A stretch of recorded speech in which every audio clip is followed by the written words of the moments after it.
Good morning, Scott here, known as Cantaloupe to some online, and I'm bringing a video to you on a subject that's interesting to me. It might be of interest to you or someone you know, and this is going to be an exploration into different methods of administration. And I do speak with a little bit of authority on the subject, being a former business manager and IT manager, and having some experience with supervision in the workplace and other places. But I also want to talk about two general directions it can go in, and the prevailing direction that it is currently going in general. That is to say, the spirit and actual technology that's being used to administer government and businesses, kind of just everything in general. And it should make sense here in just a moment. There are two directions, like I said. First direction, and it's the one we're currently using, is the one that involves a lot of surveillance, that is cameras, photographs, and the threat of surveillance, which is more of a deterrent, if we're being honest, than a tool for enforcement. Because videos can lie, pictures can lie, they're taken out of context. Things can be edited, omitted, or even generated nowadays, right? With AI, you don't even know if the video is necessarily a recording or something that was generated by a computer. But you also have locks, keys and locks, and ultimately you have guns. I mean, the guns are the final authority, yeah, in this system, where everybody has a phone in their pocket with a number to call if they need to have the official gunman, that is to say the officer, shows up. And we are discouraged individually, in this part of the world anyway, from having guns on our person, with very few exceptions, in lieu of having this opportunity to call the number for the gun. But locks and keys, passwords, guns, and surveillance are one direction. And those all have something in common, don't they? They're kind of forcing things, forcing the issue, and it's removing the need. Ultimately, all those things together remove the need for honesty, in theory. That's what they're aiming to do. Does it actually work? Okay, here's the question. Here's the subject of this video. Does it actually work? What are the trade-offs? And when you have a picture, like a video or an actual standalone picture, a still image, does it answer more questions than it asks? Honestly, it seems to me like it could potentially. It depends on the situation, but there's also the possibility that many loose ends would be exposed with every photo or video in support of some kind of charges or allegation in an investigation. That is to say, they're all compartmentalized in some way. They're taken out of context, being recorded for posterity or record-keeping purposes, and really nobody knows what all connects to them, except for in theory and by reputation, stories and such, testimony, if you will. So for me, it's as simple as thinking about, if every time, whether there's evidence or not, you end up having to trust somebody, including yourself and your intuition, why not just keep it simple? Why not just not complicate things with things that are going to precipitate more questions and more uncertainty, and just hear the testimony and go in the other direction in general?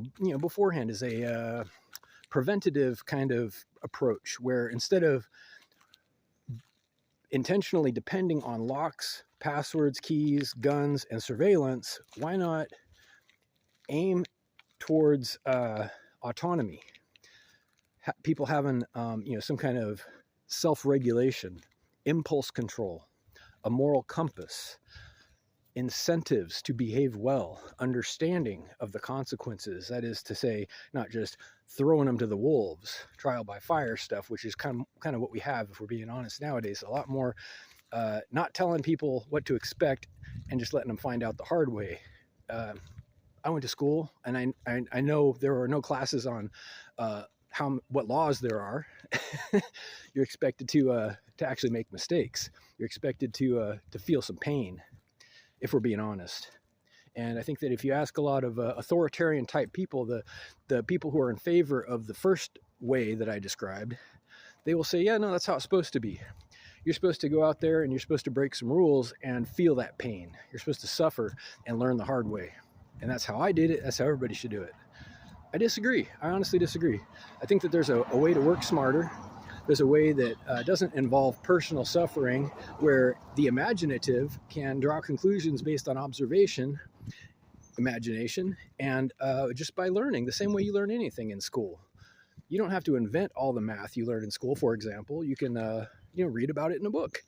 And if it makes sense, you believe it, right? If it makes sense, seeing something make sense is believing it. So, not to go on and on, but autonomy is really the only way it's sustainable. I'll get to my point, and that is empowering people to think independently, to have a moral compass, as mentioned, and to do the right thing because it's the right thing, not because there's a gun if they don't, because that doesn't work. The gun cannot be the reason, because everybody can potentially have a gun.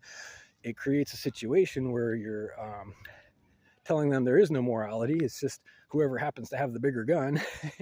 That should obviously be unsupportable, because then they learn that their objective in life, if they want to be free, which they're entitled to. Every human being, every intelligent being is entitled to be free and pursue happiness, is to get a gun, right?